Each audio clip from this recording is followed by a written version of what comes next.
Hey everybody, this is the Jink from Source U. Thanks for watching. If you want to keep up with all things Source U, check out our Twitter page and our Facebook page. If you have any ideas or suggestions for any future videos we should do, please send us an email. Please go to our channel, look for that Source U insignia, and subscribe to our videos. Thank you, enjoy the video.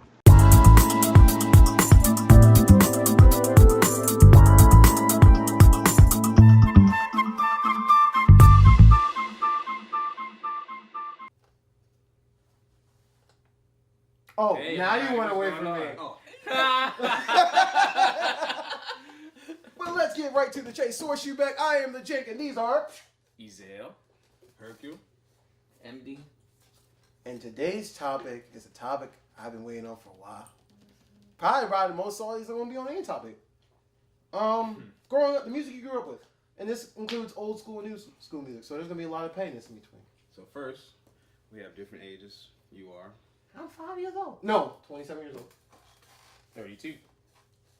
29. Third. Right. So how do you define old school? Oh, I mean, okay. I want to start with something here, cause I was gonna say one. Don't give a politician. I'm not gonna give a politician that answer. I mean, technically speaking, to me, anything from like the '60s and back is old school to me. And So 70s is new school. I mean, it's fine. Oh, son. I mean, that's Back what in it- the- that's I think what it honestly, started. I think it's I mean, it's defined by Yeah, I think each one, individual okay, person. I'll say this: if you Each were individual born person. and I'll say this: if you were born in like '99 and up, like anything between You define it for you. for me, Yeah. I think anything from I say '80s and back is old school. Okay. How about you? Yeah, that's what I was gonna say. 80s. I consider. I would say some at this point we're almost in like 2020. So some 90s, like especially early 90s, I would call those old school, but those are like borderline for me. I actually consider from like 2005, like mid 2000s. That's the end of old school to me. You mean good music? That was all before the We're death just of good defining. music Like But hold on. How about you? in terms of eras. I feel like from late 70s up, like, is old school. Like, after 06 is like kind of like when you slowly start to see music start to die down. Like, you So really. you telling me Rhythm is a Dancer is new school? Rhythm of the Dancer? Nah. But I'm saying, like, most of the old artists that was still going, like, they started after 07, they start really disappearing. So like, you agree with me? Right. Cool. So, how do you feel about old school?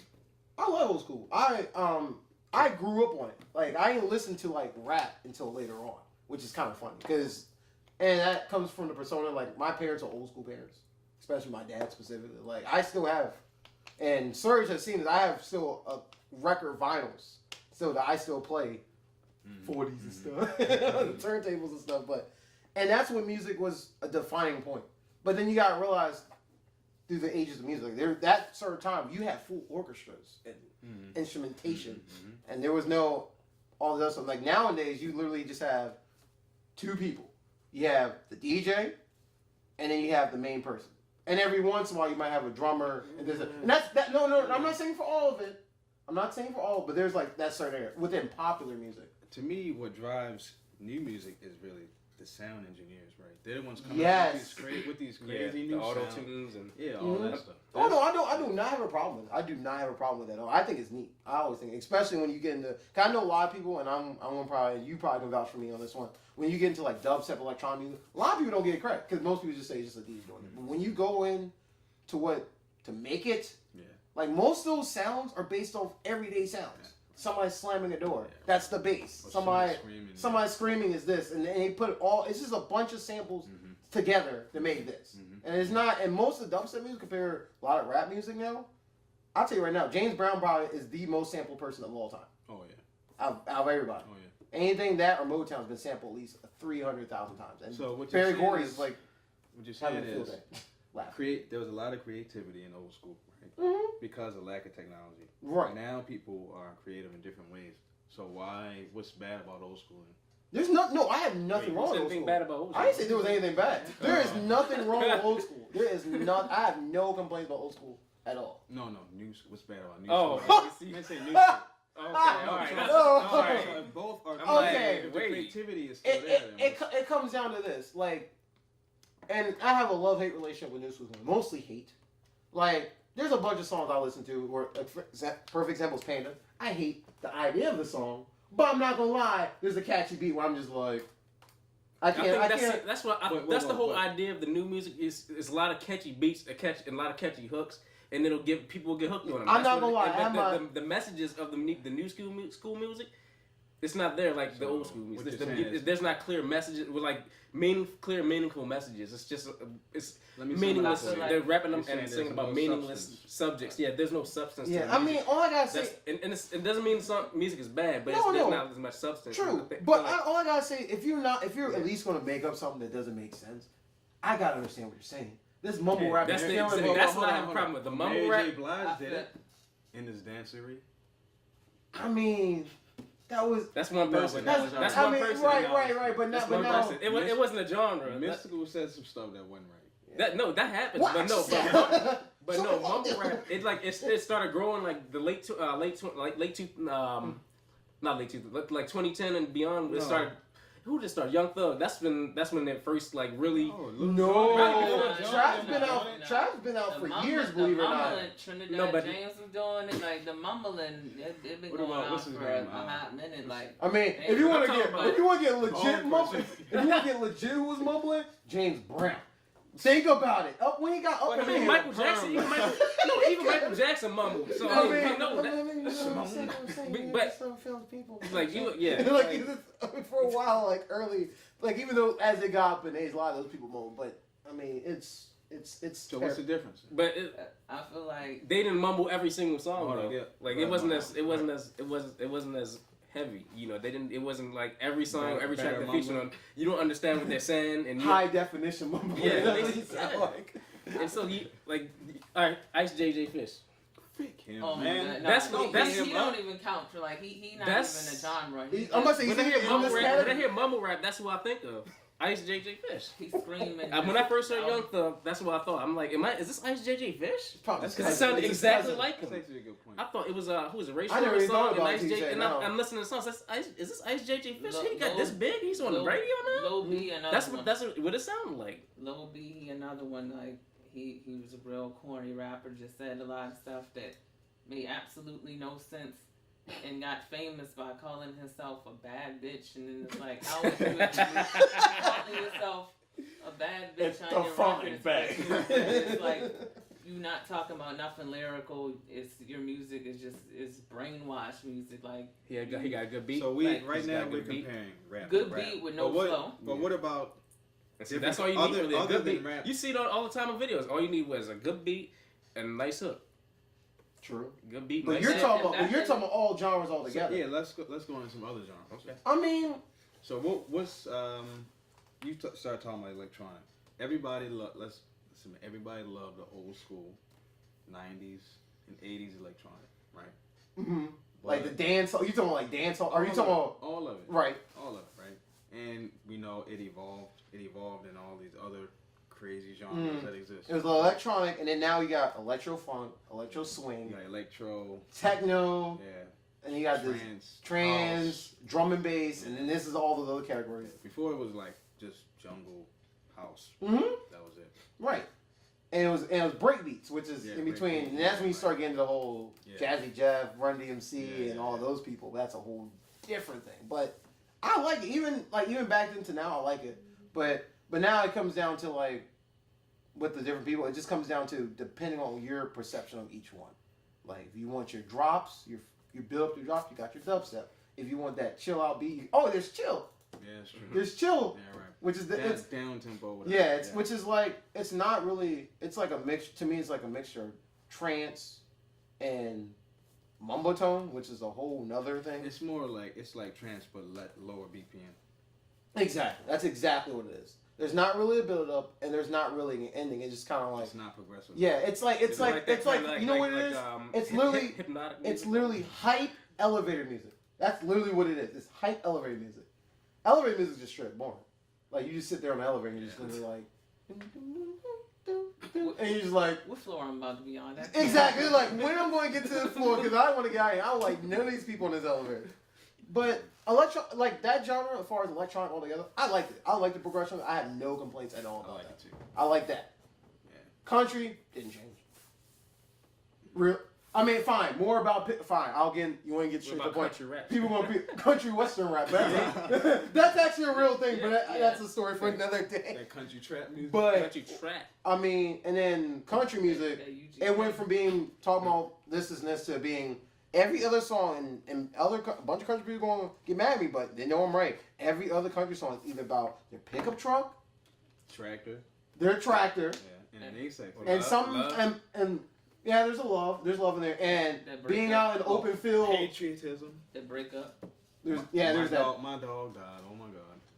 Right. There's that too. And then you have those music that and you have rock. Rock has Okay, let's talk about rock. Let's compare it from old to new. I'm not gonna lie. I like a lot more older rock than now. But there's a certain time period where I was just like, oh, all this rock is good.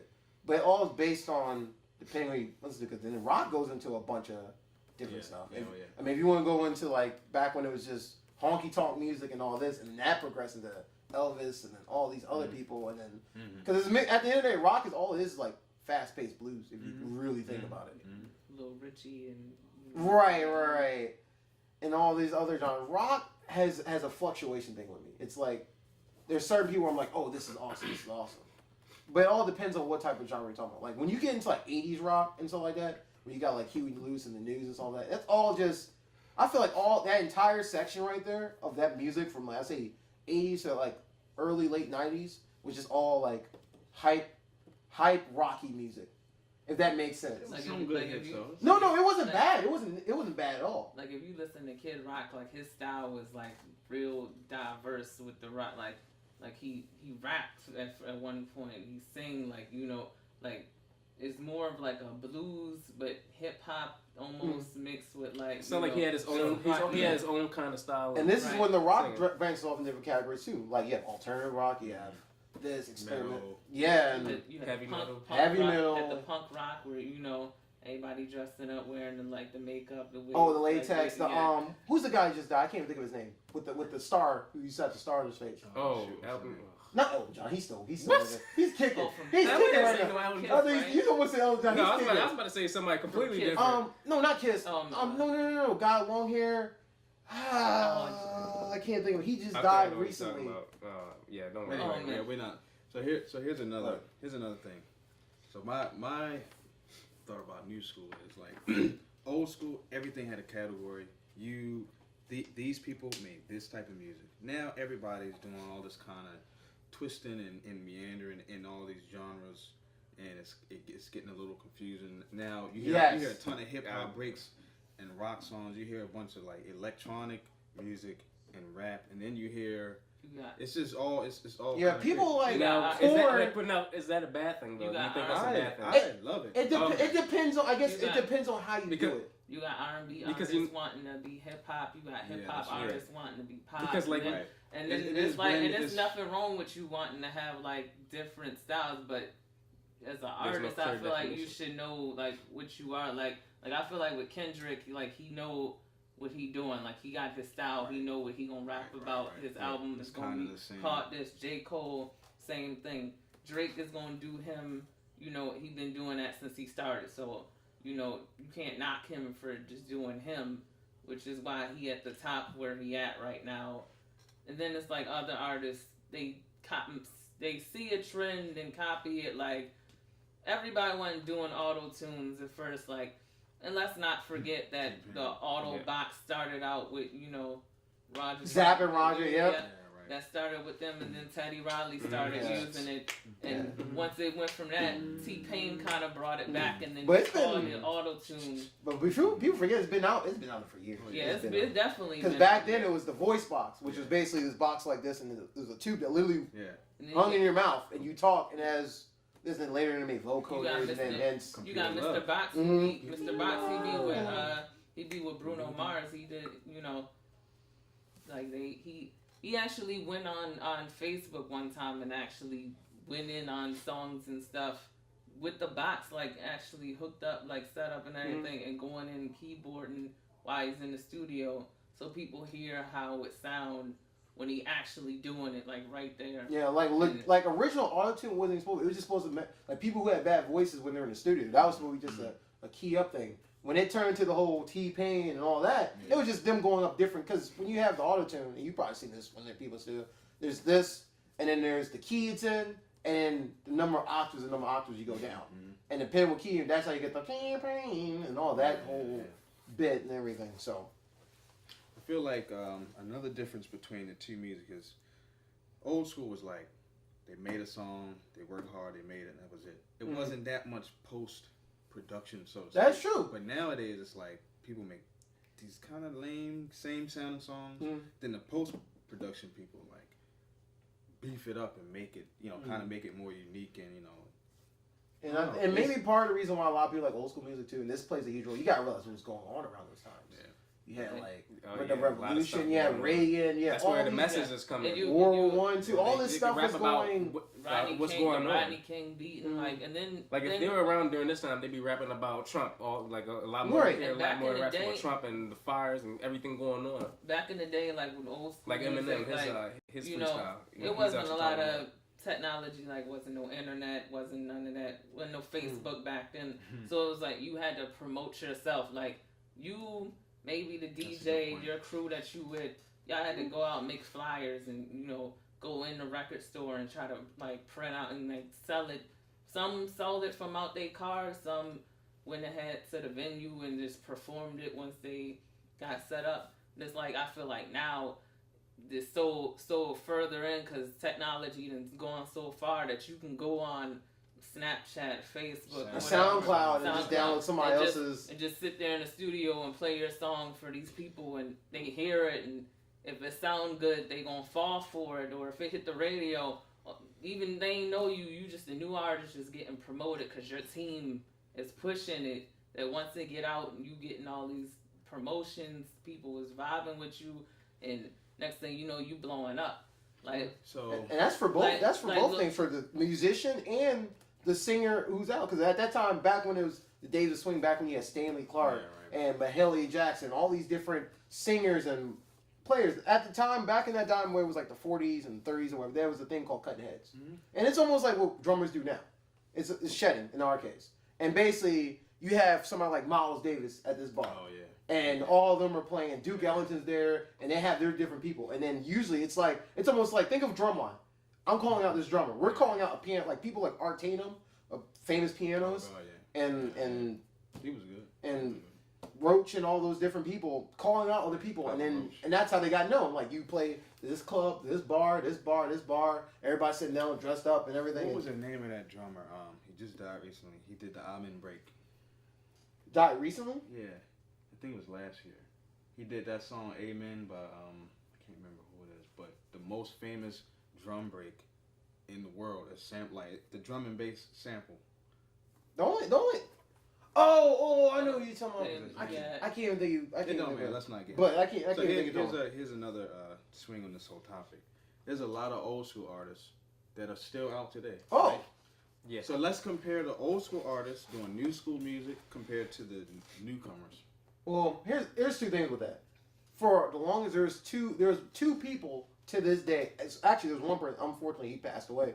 That to this day, no matter what song he did, no matter what year, he at least had one song Billboard charts. Do you know who that was? There's one person. Say that again. One person every single year up until he died. And he died recently. Always had a song on Billboard charts, no matter what. Can you get it? What's his name? No idea. Prince. Yeah. Oh, Prince is the only person to this day will always keep going. Yeah, that's true. But you gotta realize we had a year where we lost a lot of big hitters. David Bowie's also. Like you figure David Bowie, that's what I was talking about earlier. Yeah, David Bowie. Thank you. Like David Bowie. But we lost Prince. Oh no, not that year. The year we lost Isaac Hayes, James Brown, all of them we got hit. That Barry White, all of them died like that same year, and that was like the end of an era. And the only people we have left now of that era now, Prince just died not too long ago. Michael Jackson. Jackson's dead. Unfortunately, his music lives on because people like the market on it. But that's a whole different topic for another day about that. People making money off the death of people. But the only person we have left now, right now, is Stevie Wonder. If you really think about it, who still goes out and plays. Charlie Wilson. Charlie. Oh yeah, Charlie. Yeah, Charlie Wilson. Charlie up there. Yeah. He's made some new songs. Recently? Yeah, he's I didn't know. I did not know. They play really a lot good. of his stuff. Like 95.9 play his stuff His all new the time. stuff. Yeah, It's really good too. And then you got because he was with Gap. Then you got New Edition. Oh, New Edition still plays. Yeah. Boyz II Men is still. I just heard a new Johnny BBD story. Johnny Gill, he just did a new song like earlier this year. Maxwell just came out with album. That's technically Lil Wayne, right? Yeah, I was with that. Lil Wayne was. I would say Lil Wayne. Because he But had he- an era where Eminem. he was nice. But he kind of given up though after this whole lawsuit. What, the and thing was just left? feeling like it's not worth it no more. Like, Well, because when we and made then them he comics had, last then he year. had the and then- seizure. He had the seizure thing again where he passed That's right, out. yeah. So I did he not know kind about of in that. a bind. Too much lean. Like Yeah, he had a seizure Like not he too told, long ago. yeah, he told the judge like just to get rid of like the whole Cash Money, Young Money all together. Him like, and Birdman had their. That feud. 51 million is that lawsuit. It is not. He got a lot of worth it, drama like, going on right now. So. Did not know that. I don't really get caught up in people's lives sometimes. So, especially with the rap career, because it's like either somebody's hurting somebody's trying to get somebody's trying to diss somebody on the track. I'm just like. That's a good Then topic. This is. NWA, This you know, is they still exist. like No. them apparently. being like the forefronters to give like this hardcore, you know, gangster rap mentality where it's like you could say what you wanted on the record instead of like being afraid. Like they started going after politicians and you know the police, like just about giving you that reality of like, look, it's all cool, you know, everybody giving you that fun music, but this is what's really going on around. It's like you gotta wake it gave you that sense like you gotta wake up, and then it gave you people like, you know, Pop, you know, Big Daddy Kane, Rakim, like giving Oh man. KRS-One giving you type of messages in these songs. You know, Eric B, and you know, like De La Soul, and you know, stuff like well, that. You like, gotta see my favorite. Who? Tribe Called That's Quest. what I was about to Oh, say. I yeah. was just about to And say. then the Tribe last Called album Quest. was really good. That And was the last album was Digital- good. Yeah, Digital Fight Dog. Underground, Public Enemy, you know, even which though we wouldn't have Tupac without Digital Underground, True. technically. But you know, and then you had your Biggies, and you had, you know, Nas coming out when, you know, he dropped Stillmatic, and Oh. you know, one of his most timeless albums ever, like in history. Like Stillmatic is up there because he killed on that. Ether, you can't. Yeah. That's one of the best That disc song records is of all still time. ugly.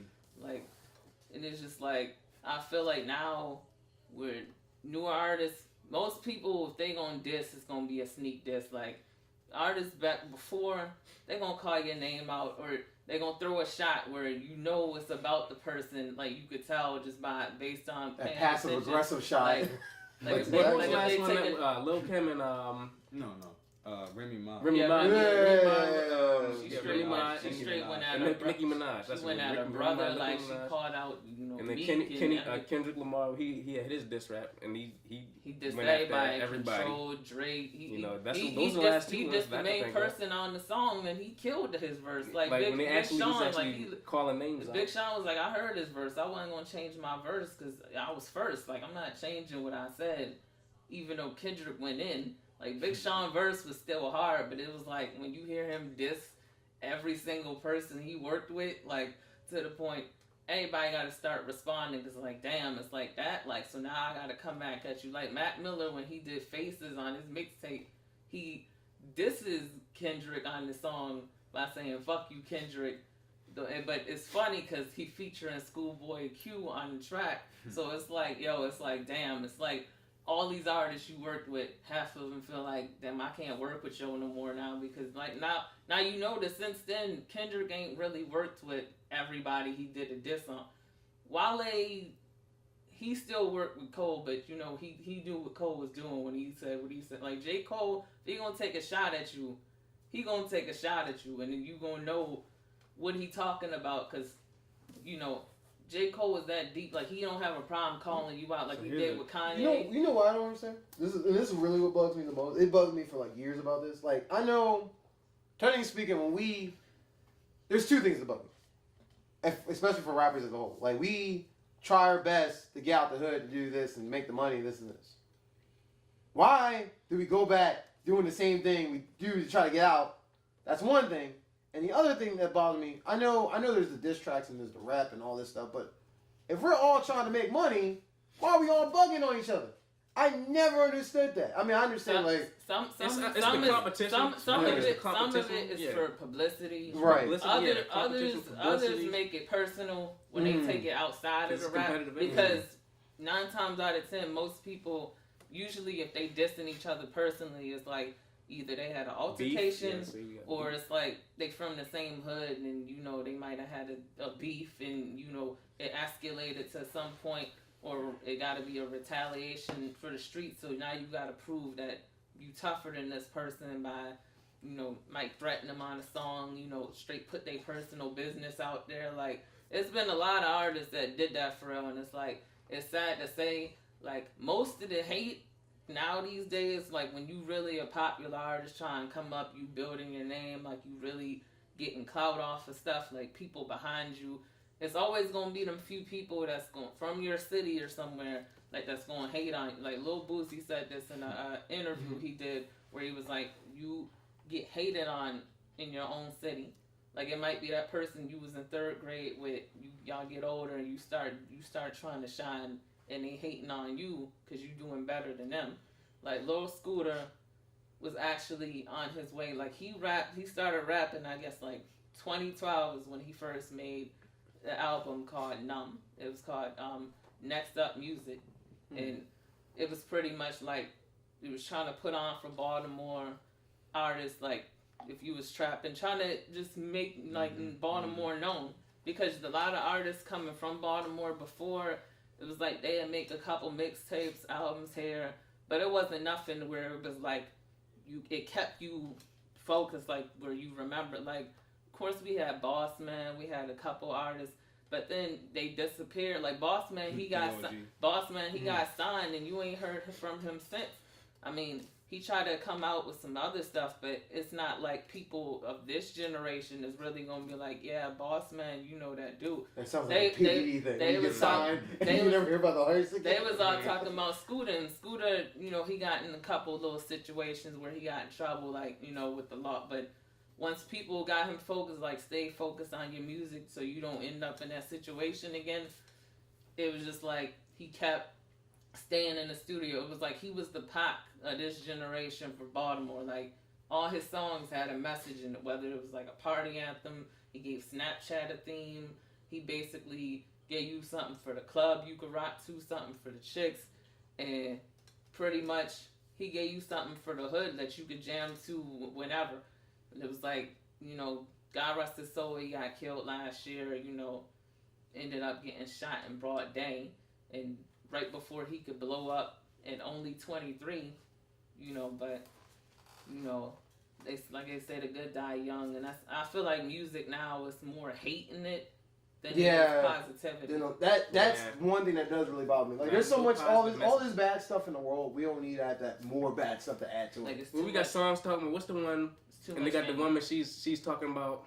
She's proud to be a side chick. Like that's the kind of music we have out right now. You proud of stuff like that. People degrading themselves. Like degrading yourself. I'm a bad bitch. As if in kind of glorifying things like that. And then young people, they don't know any better, so they're gonna look up to these people and then hear these messages. And what do you think they're gonna do? And this is how the stereotypes and all this stuff happens. And if they rapping about dumb stuff like that. That's what's going to continue to grow from that. It's going to be more dumb stuff on top of dumb stuff. We talked a lot about New School right there. So let's ask another question. So remember back in the day, right? Features. If you had a feature, that was a big deal, right? If you had one feature on your album, that was like, oh my God. And it had to be somebody hot. Yeah, like, somebody. Like now a it's like everybody's featured on everybody's stuff. It's not a thing anymore. It's almost expected. Yeah, it's like, oh, he's gonna like I remember for a year, if it was an album full of featured artists or a remix now, like it wasn't like for almost 2 years it was a remix. If Lil Wayne was on it, it wasn't a remix, and I was just like, is he on like every? I'm looking through the songs like, Lil Wayne. I know on sneaking in on every other person. I know on the Forest Hill. That's what I was about to say. J. Cole, he had no features. Album with no features and went platinum. Like I was just about to bring that up. It's to the point, you have to respect the person that's doing the album with no features. Mm-hmm. Like it's just him. Like Eminem, when he did Recovery, he barely had features. Only like one or two people. It was just him. He had Pink, then it was him and Rihanna, and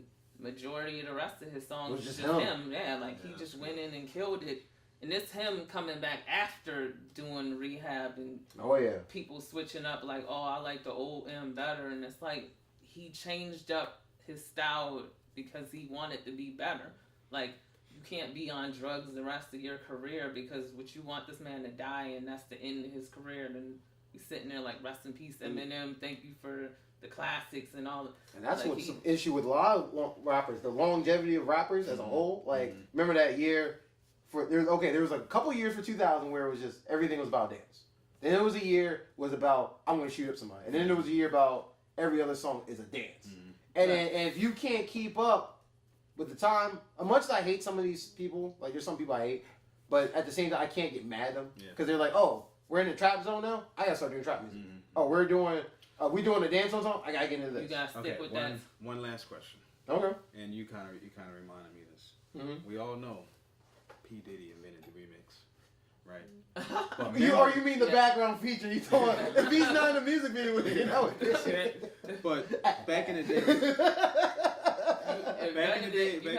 a remix meant something, right? Yeah, right. Oh, Nowadays, you have a whole album. Yeah, remixing. I think up until the point when Busta Rhymes did "Touch It." Remember how big that remix was? It was like everybody and their mother on this song. Rod Digger, like you had like a Papoose. I mean, God. They just went in on Mary J on there, like putting her verse down. Like, you know, that was a big deal because you like Missy and like all these artists just doing a verse. You wasn't expecting it because it's just something they didn't throw it in your face. It was like, you know what, we're gonna give you this remix and see what you think of it. Now it's kind of like... Remember I Need a Girl? Oh, yeah. There was the remix part 1 and part 2. Like, Fiesta, like, those were good. But now it's like, a remix is just... It's just there. They throw it on the album now and then. It's just there. It's like, rematch some money. Like, when Usher did No Limit, like, I was shocked when he really got Silk the Shocker and Master P to get on there. And I'm like, yo, that is a remix. So definitely a big deal because... The song is called No Limit, so it makes sense. To add people that... Right. No Limit, you know, because No Limit was a big deal when they was out. They really was killing the game, and then Cash Money came out. Hot Boys, like, they definitely killed around that time. You know, it's crazy. And it's a crazy story. It's a crazy story, like, when Death Row was at the centerpiece where they was dying down, like, everybody was leaving. Dr. Dre had already left. You know, him and Pac had their issue. Pac contract was about to expire, like he was about to be up. You know, he was only signed to like a 2-year deal where he was going, you know, he gave them albums and he was going to be about his business. Master P actually was going to try to snatch him up and go to No Limit, which caused friction between him and Suge Knight. Like they had a phone call. He was like, nah, you're not getting them, blah, blah, cussed him out on the phone, whatever. Unfortunately, Pac died over some stuff that really shouldn't have happened. Like, there really wouldn't have been no East Coast, West Coast beef if it wasn't for the media stirring up a way to make money off of it. And not to mention, like, the whole elevator incident, like 94 where Pac got robbed. It was kind of like, you know, Haitian Jack pretty much went on record and said, like, you know, the interview Pac gave, he felt some type of way about it, but he told his mans, like, don't do nothing. You know, just don't even worry about it, because he had that much respect for Pac. For one of his boys still felt like he was disrespected anyway, so they took actions into their own hands, and it led to, like, you know, Pac, everybody know Pac, he reached for the gun out of fear, and pretty much, like, you know, that time you getting beat up and harassed by the police, so you trying to be well aware your surroundings, especially in New York, where that intimidation factor is always, you gotta be careful. So him shooting himself, and then I don't know where the other gunshots came from though in that incident, but it was just like that day he felt like Biggie set him up. So that whole mindset was, you set me up, you set me up. So every record he dissed him on, Biggie looking like where it is coming from. So finally he respond on Life After Death. Like, I'm going to just go in on every track and just respond to everything you've been trying to say. And every diss was hard. It matched what Pac was saying, lyrically, verse for verse. But it was just unfortunate because these two people they was friends at one point when Pac took him under his wing and put him on showing him how the industry worked, because Biggie was still young, still learning how the game worked. Like, he wasn't even signed to a major deal yet, because Diddy wasn't running Bad Boy yet. Like, he was still trying to get the rights to do that. So the thing is, back in the day, those beats meant something. Nowadays, it's all staged. Them type of beats. That was true beef. That's a real beef. Yeah. But anyway, unfortunately, as a time, and I would love. I mean, we definitely probably have to do another one of this another time. Unfortunately, time is wasting and time is up. Unfortunately, I would love to go on, because once he got into the Biggie and Tupac, I was like, oh man, here's the mystery. Here's the mystery. Here's where we're getting this. But maybe Serial Error. But thank you for being on with us. That was some live insight today, and I figured out something I didn't know today. So that's good. Anytime I can go from something and learn from the end of the day of a talk, that's always good. But as always, source you out, and thank you for watching. Peace. Gun signs and all. Gun signs up. Gang signs. Gang signs.